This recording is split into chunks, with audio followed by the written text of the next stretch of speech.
जय श्री राम बच्चों। जेईई और नीट की आज की क्लास में हम जेईई और नीट स्पेशल क्लास जो चल रही है उसमें हम आज की क्लास के अंदर पहले से डिसाइडेड था हम एसिडिक स्ट्रेंथ पढ़ने वाले हैं, डिफरेंट कार्बोक्सिलिक एसिड्स की हम वही पढ़ेंगे।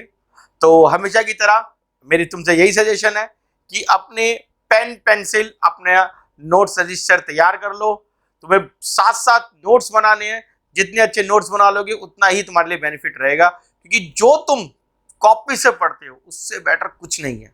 तो मुझसे पढ़ो और उसको नोट कर लो, उसको बार बार तुम्हें पढ़ना है। वीडियो को तुम जब बार बार देखोगे, जैसे कि मैं तुम्हें बताता हूं, हमेशा बताता हूं कि भैया बार बार देखो वीडियो, पूरी वीडियो देखो, इससे तुम्हें क्या होगा, पूरा टॉपिक ढंग से रिवाइज होता चला जाएगा। हमने अब तक के इस ऑर्गेनिक की क्लासेस में ये पढ़ा है कि किस प्रकार से इंडक्टिव इफेक्ट, आर इफेक्ट मेरे फिनॉल की सब्स्टिट्यूशन पे एसिडिक स्ट्रेंथ को बढ़ाते हैं, घटाते हैं। आज हम क्या कर रहे हैं, कार्बोक्सिलिक एसिड पढ़ेंगे, बिल्कुल पढ़ेंगे, ठीक, क्वेश्चंस भी करेंगे हमेशा की तरह। बस पहले क्या कर रहे हैं, पहले एक टॉपिक थोड़ा सा डिस्कस कर लेते हैं, थोड़ा लास्ट क्लास से रिलेटेड है, ठीक है, थोड़ा सा डिस्कस कर लेते हैं, फिर हम आगे चलते हैं अपने मेन टॉपिक पे। आज हमने लास्ट क्लास में फिनॉल के ऊपर सब्स्टिट्यूशंस पढ़ी थी, इसके एसिडिक और बेसिक स्ट्रेंथ, एसिडिक स्ट्रेंथ को हमने देखने की कोशिश करी थी। जो भी पढ़ने वाला बच्चा है, जो भी पूरी ईमानदारी से हमारे साथ जुड़ा है, उसको पता है कि भैया ये टॉपिक बहुत ज्यादा इंपॉर्टेंट है। मैंने तुम्हें ये समझाया था कि मेरे पास अगर यहां पर नाइट्रो लग जाए, नाइट्रो ग्रुप लग जाए, इलेक्ट्रॉन विड्रॉइंग ग्रुप लग जाए तो क्या होगा। तो मैंने बड़ी अच्छी तरह से समझाने की कोशिश करी थी कि भाई ये सिग्मा इलेक्ट्रॉन भी निकाल लेगा माइनस आई इफेक्ट के थ्रू, ये पाई इलेक्ट्रॉन भी निकाल लेगा माइनस आर इफेक्ट के थ्रू। दोनों ही इफेक्ट क्या कहते थे, सिग्मा को भी बाहर निकालो और पाई इलेक्ट्रॉन को भी बाहर निकालो। ठीक है, हमने हिसाब से समझ लिया था। चलो ठीक है, अगर तुमने वो वाली क्लास अटेंड नहीं करी है तो भैया वो क्लास अटेंड करना बहुत जरूरी है, तभी आज की क्लास समझ में आएगी।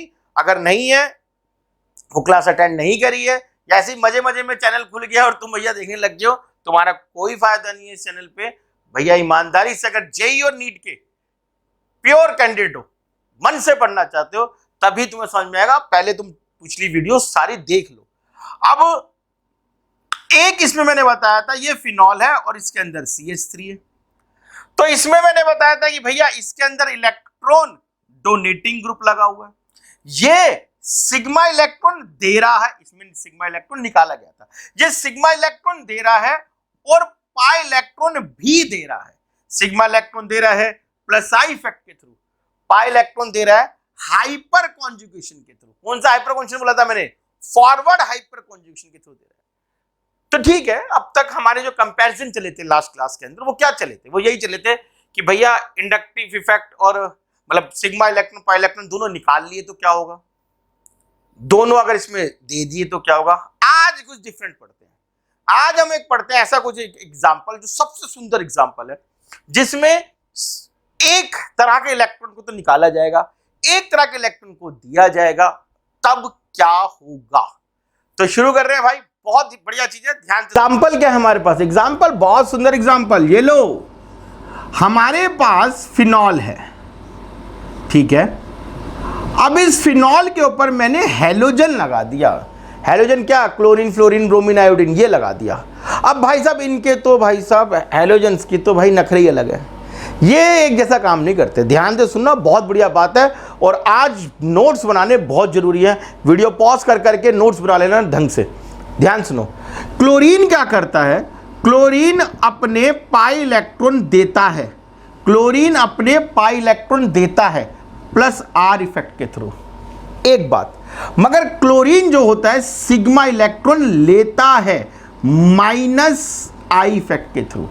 मतलब क्लोरीन एक डिफरेंट स्ट्रेटजी अपनाता है, क्लोरीन के साथ एकदम बिल्कुल अलग से है। शायद तुम्हें याद हो 12वीं क्लास हेलो एल्केन चैप्टर, उस चैप्टर में एक क्वेश्चन है एग्जाम्पल 10.9 एनसीईआरटी का, उसमें क्वेश्चन भी है इस टाइप से question, although chlorine is electro withdrawing group yet it is ortho para directing. Question तुम्हें याद होगा, ठीक है भाई, बहुत इंपॉर्टेंट क्वेश्चन है, बहुत बढ़िया क्वेश्चन है वो।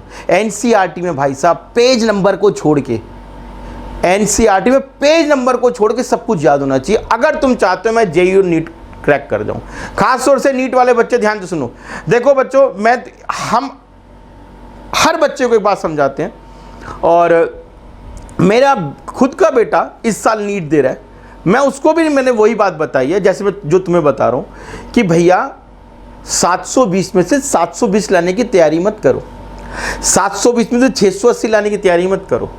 सारी की सारी तैयारी, सारी की सारी साधना स्तर सहित होती है, स्टेप बाय स्टेप चलना है। पहले 720 में से उतने नंबर लाने की तैयारी करो जिसमें सिलेक्शन पक्का होता है, मेरिट की बाद में सोचना। मतलब पहले 580 से लेकर 620 तक की रेंज में लाने की तैयारी करो ताकि हम सिलेक्शन की रेंज में तो आ जाएं। टॉप मारने की बाद में सोचनी है। टॉप मार लेना टॉप, और जो टॉप मारता है वो टॉप मारने के लिए नहीं पढ़ रहा होता, वो सिर्फ पढ़ रहा होता है। मैं भी तुम्हें ये कह रहा हूँ, और जो तुम्हें मैं समझा रहा हूँ, जितनी मैंने तुम्हें मार्क्स की रेंज बताई है भैया, ये मार्क्स की रेंज तुम्हारी एनसीईआरटी को ढंग से पढ़ के आ सकती है, अचीवेबल है। हम 20 साल से नीट की तैयारी इसी प्रिंसिपल पे करा रहे हैं बच्चों को, ये अचीवेबल है, आराम से एनसीईआरटी करके आ सकते हैं। मैं नहीं कह रहा तुम उसके आगे मत पढ़ो, मैं ये कह रहा हूँ कि जब तक ये ना हो जब तक वो मत चलो। जब तक पहला पैर अच्छी तरह से ना जम जाए दूसरा पैर उठाने की कोशिश मत करना, फिसल जाओगे। मैं सिर्फ इतना समझा रहा हूं। मैं तुम्हें यह कह रहा हूं एनसीईआरटी के क्वेश्चंस भी याद होने चाहिए, एनसीईआरटी के क्वेश्चंस भी याद होने चाहिए कि भाई किस क्वेश्चन का क्या मतलब है। वहां पर एक एग्जाम्पल 10.9 है, नहीं पता है तो भैया क्लास के बाद एक बारी उसको जरूर पढ़ लेना, बहुत सुंदर एग्जाम्पल दे रखा है वो। फिर से मेरी बात ध्यान से सुनो, मैं कह रहा हूं कि क्लोरीन दो अलग अलग चीजें अपनाता है। क्लोरीन क्या करता है, क्लोरीन अपना पाई इलेक्ट्रॉन का क्लाउड, याद है फर्स्ट क्लास क्लाउड की बात हुई थी, पाई इलेक्ट्रॉन का क्लाउड बेंजीन में दे देता है +R। लेकिन क्लोरीन क्या करता है, अंदर खाते सिग्मा इलेक्ट्रॉन निकाल रहा होता है। जैसे अभी तुमने पढ़ा कि या तो इलेक्ट्रॉन विड्रॉइंग थे या इलेक्ट्रॉन डोनेटिंग थे, इस बंदे ने दो अलग अलग काम करे। ये सिग्मा के लिए तो इलेक्ट्रॉन निकाल रहा है, सिग्मा इलेक्ट्रॉन तो निकाल रहा है मगर पाई इलेक्ट्रॉन उसमें डाल रहा है। तो इस चीज को ध्यान में रखना है। और अगली बात बहुत सुंदर, ध्यान सुनो,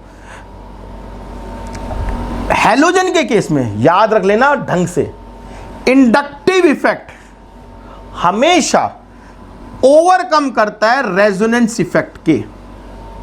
इस बात को गांठ बांध लो। देखो तुम, जो मैंने तुम्हें एग्जांपल दिया, जानबूझ के एग्जांपल दिया, एग्जांपल 10.9, जब तुम उसको पढ़ोगे, उसको पढ़ो ढंग से, तुम्हें शायद लगेगा कि मैंने कुछ उल्टा बता दिया। 2 बारी पढ़ना, 3 बारी पढ़ना, 10 बारी पढ़ना, तब जाके समझ आएगा वो क्या कहना चाहता है। वो ये वाली बात कर ही नहीं रहा, वो कुछ और कर रहा है। वो इलेक्ट्रोफिलिक, वो न्यूक्लियोफिलिक सब्स्टिट्यूशन की बात कर, उसको ध्यान से पढ़ना। नहीं समझ में आए कमेंट बॉक्स पे कर देना, जैसे हर समय बच्चे करते हैं, मुझे मेल करते हैं, उसके बाद फ़ोन नंबर आता है मेरा हर क्लास के बाद, उस पर व्हाट्सअप करते हैं, मैं समझा दूंगा, कोई दिक्कत नहीं है। यहाँ देखो अभी फिलहाल इस चीज़ के लिए इंडक्टिव इफेक्ट हमेशा, हैलोजन का इंडक्टिव इफेक्ट रेजोनेंस इफेक्ट से ज़्यादा होता है। और इंडक्टिव इफेक्ट किस पे डिपेंड करता है, इंडक्टिव इफेक्ट सिर्फ डिपेंड करता है किस पे, डिस्टेंस पे। तो अब पहली बात तो ये है, ये मेरा फिनॉल है, ठीक, इस पे क्लोरीन लगा हुआ है पैरा वाले पे। ये मेरा फिनॉल है, इस पे मेटा वाले पे लगा हुआ है। ये मेरा फिनॉल है, इसके ऊपर ऑर्थो वाले पे लगा हुआ है, पहली चीज। और दूसरी चीज ये है कि जी ऑर्थो मेटा पैरा का जो एक तुम्हें जैसे लास्ट क्लास तक बताते रहते कि रेजोनेंस मेटा पे नहीं होता, तो यहां तो रेजोनेंस तो चल ही नहीं रहा ना, रेजोनेंस तो छोड़ ही दो, भूल जाओ उसको तो, ठीक है जी। अब बात चलती है किससे चलाना है, हमें सिर्फ इंडक्टिव इफेक्ट से। इंडक्टिव इफेक्ट कैसा है, इंडक्टिव इफेक्ट तो इलेक्ट्रॉन विड्रॉइंग है, इलेक्ट्रॉन निकाल रहा है। अब इलेक्ट्रॉन अगर निकाल रहा है तो ध्यान से सुनना, बहुत ध्यान से सुनना। अगर मैं कहता हूं कि फिनॉल में और हेलोफिनॉल में, जो हेलोजन वाला फिनॉल है, हेलोजन सब्स्टिट्यूटेड फिनॉल में ज्यादा एसिडिक कौन है, पहली क्लास से ध्यान समझ लेते हैं। मैंने कहा था ज्यादा एसिडिक वो होता है जो H को छोड़ने के बावजूद भी फिनॉक्साइड जो बनाता है वो स्टेबल हो। फिनॉक्साइड कौन सा स्टेबल होता है, मैंने कहा जी फिनॉक्साइड तो वही स्टेबल होगा जिसपे नेगेटिव चार्ज दिखाई नहीं देगा। बहुत बारी बोला है मैंने, क्या चार्ज दिखना, चार्ज होना मेन बात नहीं है, चार्ज दिखना नहीं चाहिए। चोरी करो लेकिन चोरी करते पकड़े मत जाओ, याद होगी ये बात। तो नेगेटिव चार्ज तो दोनों पे है, लेकिन नेगेटिव चार्ज दिखना नहीं चाहिए। नेगेटिव चार्ज दिख गया तो स्टेबल नहीं होगा। अब इसमें क्या होगा, इसमें नेगेटिव चार्ज है, मगर इसमें क्या होगा, इलेक्ट्रॉन खींच जब लिया जाएगा तो नेगेटिव चार्ज पहले से कम हो जाएगा। और अगर नेगेटिव चार्ज पहले से कम हो गया तो क्या होगा, तो भाई ये तो ज्यादा स्टेबल हो जाएगा, क्योंकि इसमें चार्ज दिख नहीं रहा। तो ये तो बात पूछने की ही नहीं है, ये तो बात बताने की ही नहीं है, क्या कि फिनॉल में और हेलोफिनॉल में ज्यादा एसिडिक कौन है, ये ज्यादा एसिडिक है। ठीक है, अब ये सारे के सारे ही हेलोजन सब्स्टिट्यूट फिनॉल है, इनमें ज्यादा एसिडिक कौन है, इनमें ज्यादा एसिडिक कौन है, मैंने बता दिया। रेजोनेंस से तो फर्क पड़ेगा ही नहीं। किससे फर्क पड़ेगा, सिर्फ इंडक्टिव इफेक्ट से। और इंडक्टिव इफेक्ट किस पे डिपेंड करता है, सिर्फ दूरी, कितनी दूर था। तो यहां पे सबसे पास है, तो अमंग्स दिस ऑर्थो, मेटा और पैरा हेलो सब्स्टिट्यूट फिनॉल, ये वाला सबसे ज्यादा होगा, क्योंकि इसका इंडक्टिव इफेक्ट सबसे पास में रहेगा इससे। ये कम और ये सबसे कम, ये सबसे ज्यादा एसिडिक, ये उसके बाद एसिडिक, ये सबसे कम एसिडिक। ऑर्थो वाला सबसे ज्यादा एसिडिक, मेटा वाला उससे कम एसिडिक, पैरा वाला उससे कम एसिडिक।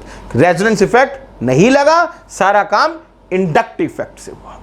बहुत मेन है ये, एंजॉयमेंट के लिए ये वीडियो में बताना भाई साहब, एंजॉयमेंट के लिए हमारे चैनल पे आना भी मत, पढ़ना है तो ही आना, और पढ़ना है तो भाई साहब ये बहुत बढ़िया चीज है, इसको अपनी नोट्स मेकिंग में ढंग से बना लो। ठीक है जी, एक दो क्वेश्चन और कर रहा हूं, ध्यान से देखते रहो। लो भाई क्वेश्चन सुनो, समझ चुके होंगे। अब तक मैं दो क्वेश्चन डिस्कस करा चुका हूं। पहला, फिनॉल और हेलोफिनॉल में कौन ज्यादा एसिडिक, मैंने बोला जी हेलोफिनॉल ज्यादा एसिडिक। फिर मैंने बताया कि हेलोजन अलग अलग पोजीशन में लगा हुआ है, कौन ज्यादा एसिडिक, तो मैंने उसमें भी समझा दिया कि भैया आर इफेक्ट देखना है नहीं, सिर्फ इंडक्टिव इफेक्ट से चलेगा। ऑर्थो वाला ज्यादा एसिडिक, फिर मेटा वाला, फिर पैरा वाला। अब तीसरा क्वेश्चन आ गया, पोजीशन सबकी सेम है, सारे हेलोजन है, मगर हेलोजन ही डिफरेंट है। अब ज्यादा एसिडिक कौन, समझ में आया, क्वेश्चन में डिफरेंस है। अब पोजीशन सेम है सबकी, पहले पोजीशन अलग अलग थी, ठीक। अब पोजीशन सेम है लेकिन हेलोजन बदल दिए गए। अब क्या होगा, देखो तुम्हारे साथ यही होगा। तुम सोचो, तुम्हारे मन में तीसरा क्वेश्चन आ रहा होगा कि यार ऐसा करे कि अगर पोजीशन भी बदल दूं और हेलोजन भी बदल दूं, वो डाटा बेस्ड क्वेश्चन हो गया, उसमें तुम्हें दिमाग नहीं लगाना, तुम्हें डाटा पता होना चाहिए। क्वेश्चन एक ही आता है, क्वेश्चन ऐसे आते हैं जब भी कंपैरिजन होता है ना, तो उसमें कुछ सिमिलर होता है। पीछे वाली चीज में हेलोजन सिमिलर था, पोजीशन बदल दी गई थी। इस वाली चीज में पोजीशन सेम है, हेलोजन बदल दिया गया। चलो भाई ध्यान सुनो, तो सिर्फ किस पे काम चल रहा है, इंडक्टिव इफेक्ट पे चलेगा। आर इफेक्ट मुझे सोचना ही नहीं, inductive effect is predominant over are effect over in the case of halogen, हमने पढ़ लिया। तो हम इंडक्टिव इफेक्ट पे सोचते हैं। अब मेरा दिमाग क्या कहता है, तुम्हारा दिमाग क्या कहता है जी, फ्लोरीन सबसे ज्यादा इलेक्ट्रोनेगेटिव है, उसका इंडक्टिव इफेक्ट तो सबसे भयंकर होगा। है, बिल्कुल है, कोई मना नहीं कर रहा। मगर एक बात जो हम पिछली बार भी भूल गए थे, जब नाइट्रो वाला एग्जांपल पढ़ रहे थे, क्या इसके अंदर यार इंट्रामोलिकुलर हाइड्रोजन बॉन्ड बनने के चांस है। ये उस हाइड्रोजन के साथ ही बॉन्ड बना के बैठ जाएगा जिस हाइड्रोजन को निकलना था। तो भाई ये तो उसके बाद बॉन्ड ही बना के बैठ गया, अब उसे निकलने ही नहीं दे रहा। तो हम जो सोचे थे ऐसा नहीं होने वाला। सबसे ज्यादा एसिडिक हमारा क्लोरीन वाला होगा, फिर ब्रोमीन वाला होगा, फिर आयोडीन वाला होगा, और जिसको हम सबसे पहले सोच रहे थे वो सबसे आखिरी में पहुंच गया, सबसे लास्ट में अपना फ्लोरीन वाला होगा। क्यों, क्योंकि फ्लोरीन वाले ने तो क्या बना लिया, फ्लोरीन वाला हमारा बैठ चुका है किसके पास, ऑर्थो पे, और ऑर्थो पे तो क्या होगा, वो अपना इंट्रामोलिकुलर हाइड्रोजन बॉन्ड बना लेगा। तो भाई मेरा रिजल्ट क्या निकला, ऑर्थो वाला सबसे पीछे है। कौन, ऑर्थो फ्लोरो फिनोल सबसे पीछे है। अब बालक के दिमाग में आता है, अच्छा कोई बात नहीं यार, ऑर्थो वाला सबसे पीछे है ना, तो अगर ये पैरा पे होता तो सबसे आगे होता, मतलब अगर पैरा फ्लोरो, तो देखो भाई ये बहुत बड़ी चीज है, पैरा पे होता तो इंट्रामोलिकुलर हाइड्रोजन बॉन्ड बनने के भी चांस ना होते, फिर तो सबसे आगे होता। अपना नोट्स बनाने के लिए तैयार हो जाओ। पैरा फ्लोरो फिनॉल, इसका जो आर इफेक्ट होता है और जिसका जो इंडक्टिव इफेक्ट होता है, अभी मैंने बोला था इंडक्टिव इफेक्ट, बाकी सब केस में इंडक्टिव इफेक्ट और आर इफेक्ट में इंडक्टिव इफेक्ट हमेशा जीत जाता है इन केस के अंदर। मगर इस केस में बहुत मेन चीज है, बहुत मेन चीज़ है। मुझे कहाँ से पता लगी? प्रीवियस ईयर क्वेश्चन में आई हुई है भाई, प्रीवियस ईयर क्वेश्चन से सीखिए। मैंने भी गलत करी थी तुम्हारे से, जैसे तुम्हारे दिमाग में आएगा, मैंने भी गलत करी थी। तो इन आर इफेक्ट और आई इफेक्ट इस केस में बराबर होते हैं। एक इलेक्ट्रॉन ले रहा है, एक इलेक्ट्रॉन दे रहा है, दोनों बराबर होते हैं, तो दोनों एक दूसरे को कैंसिल आउट कर देते हैं, दोनों एक दूसरे को कैंसिल आउट कर देते हैं। और parafluorophenol is as much acidic than phenol. Parafluorophenol, ये क्वेश्चन आया हुआ है, पैराफ्लोरोफिनॉल उतना ही एसिडिक होता है जितना एक नॉर्मल फिनॉल हुआ करता है। देखो भाई, अब तक मैंने क्या पढ़ाया? मैंने अब तक पढ़ाया halophenols are more acidic than phenol, main बात। फिर मैंने बताया कि अलग अलग पोजीशंस पे इंडक्टिव इफेक्ट का ही फर्क पड़ेगा, ऑर्थो वाला सबसे ज़्यादा, फिर मेटा, फिर पैरा, ठीक है, दूसरी बात। फिर मैंने बताया कि अगर अलग अलग हैलोजन लगे हुए हैं तो मेरा दिमाग कहेगा कि फ्लोरीन आगे होगा, लेकिन फ्लोरीन आगे नहीं होता, क्योंकि ऑर्थो वाले केस में क्या होगा? ऑर्थो वाले केस में इसमें इंट्रामोलिकुलर हाइड्रोजन बॉन्डिंग बन जाती है, और पैरा वाले केस में क्या होता है? रेजोनेंस और इंडक्टिव इफेक्ट दोनों सेम हो जाते हैं। अब तुम्हारे दिमाग में आएगा तो फिर मेटा वाले में क्या होता है? तो मेटा वाला तो नॉर्मल चलता है ना, और नॉर्मल वाला अगर चलता है तो कभी तक आज पेपर में आया ही नहीं ना। क्यों? क्योंकि संसार में वही बिकता है जो अलग दिखता है। मेटा वाले में कुछ अलग है ही नहीं, वो कोई भी गैस कर लेगा। इसमें कुछ अलग गैस करना था। ऑर्गेनिक के अलावा इंडक्टिव इफेक्ट भी गैस होता है, इसमें मुझे फैक्ट पता होना चाहिए। दैट्स वाई ये क्वेश्चंस बहुत इंपॉर्टेंट है।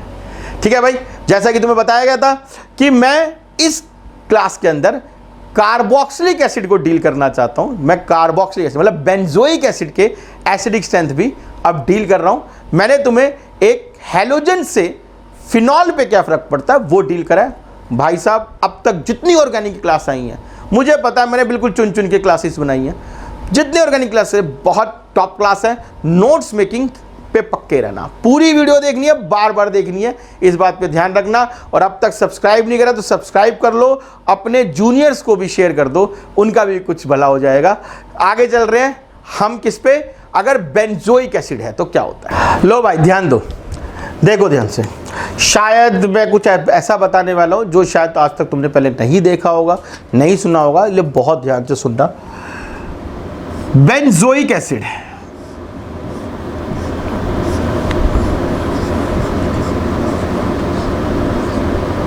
तो हम पहले तो ये बात कर लेते हैं बेंजोइक एसिड एसिडिक है क्यों।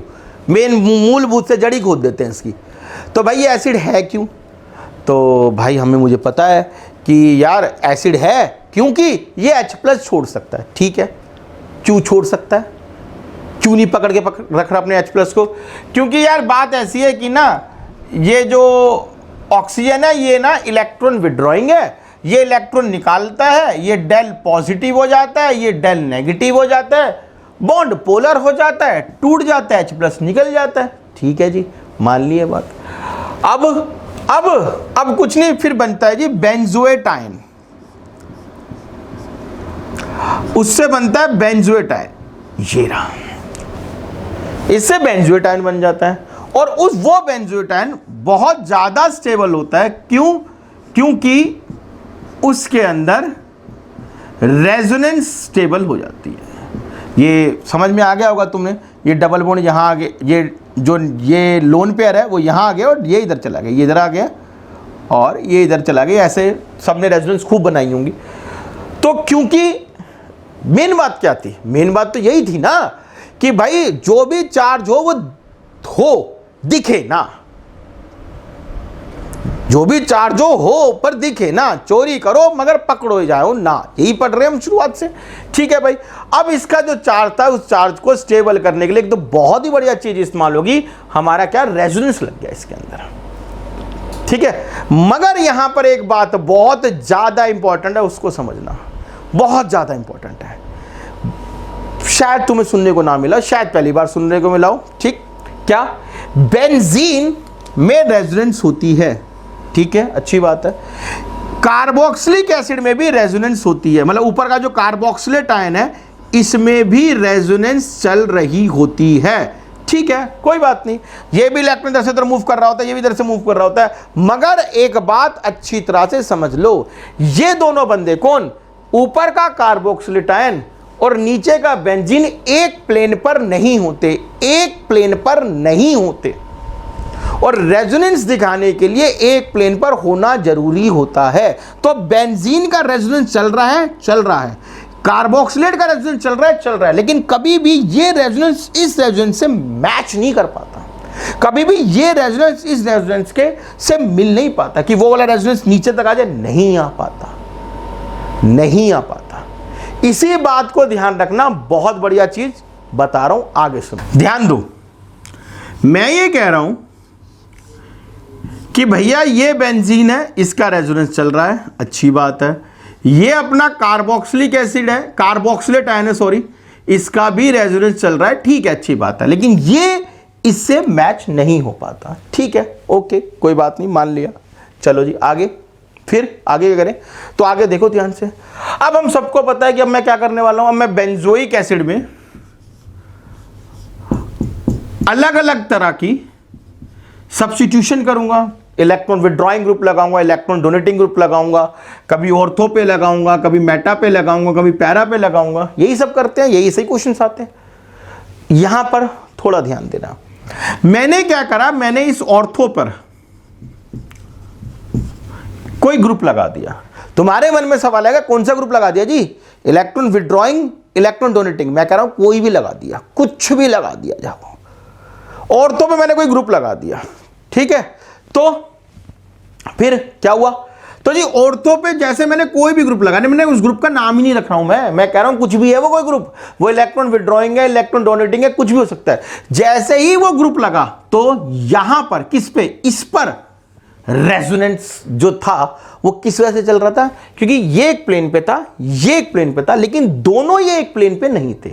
मैंने बेंजीन पर जैसे ही क्या लगा दिया, ऑर्थो के ऊपर कोई भी ग्रुप लगा दिया, तो उसके स्टेरिक हिंड्रेंस, नाम सुना होगा तुमने, स्टेरिक हिंड्रेंस, टॉर्शनल स्ट्रेन, उसके स्टेरिक हिंड्रेंस से जब इस पे फर्क पड़ा तो क्या हुआ, इसका भी plane out of the plane हो गया। ध्यान से समझो मैं क्या कह रहा हूं, मैं कह रहा हूं ये मेरा बेंजीन था, इसके ऊपर एक सिंगल बॉन्ड था, इसके ऊपर ये अपना कार्बन है, और ऐसे double bond oxygen, single bond oxygen ऐसे लगे हुए हैं, लेकिन ये एक प्लेन पे नहीं है, एक प्लेन पे नहीं है मतलब ये ऐसे है तो वो ऐसे है, ठीक है।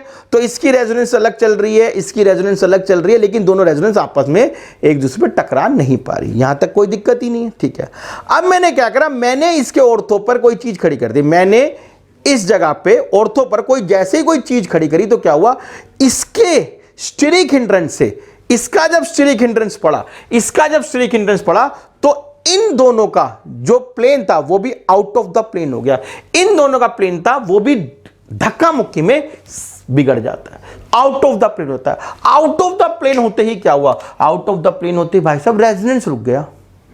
अब रेजोनेंस रुक गया तो क्या होगा, तो देखो जी पहले क्या था, पहले ये था, ऐसा था, ये इलेक्ट्रॉन इससे खींच रहा था, ठीक है, अच्छी बात है, मगर ये रेजोनेंस का भी रेजोनेंस भी चल रहा था, ठीक है। तो जब रेजोनेंस का इलेक्ट्रॉन इस पे पहुंच रहा था तो कह रहा था कि ऑक्सीजन कहता था ठीक है भाई, इलेक्ट्रॉन यहां से आ गया, रेजोनेंस का आ गया, मैं तेरे से कम खींचूंगा, क्योंकि इसका इलेक्ट्रॉन भी यहां पे आ रहा था, तो भाई ये रेजोनेंस का इलेक्ट्रॉन से कम खींच रहा था कंपैरेटिवली। मगर अगर ये रेजोनेंस ब्रेक हो जाए, रेजोनेंस ही टूट जाए, तो क्या होगा, कैसे टूट गई resonance, out of the plane निकल गए, बिकॉज ऑफ ऑर्थो पे कोई मोटी बड़ी चीज लगी, स्टेरिक हिंड्रेंस आ गया।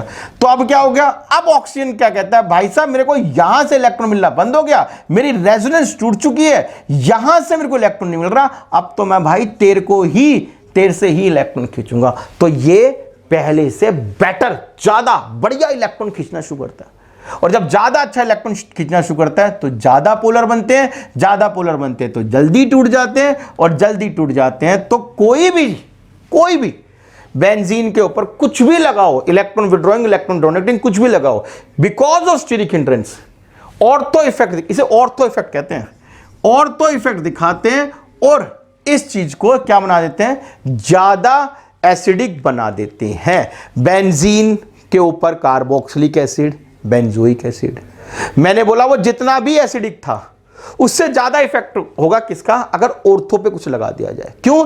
जैसे ही तुम कुछ ऑर्थो पे लगाओगे इसका रेजोनेंस खत्म हो जाएगा।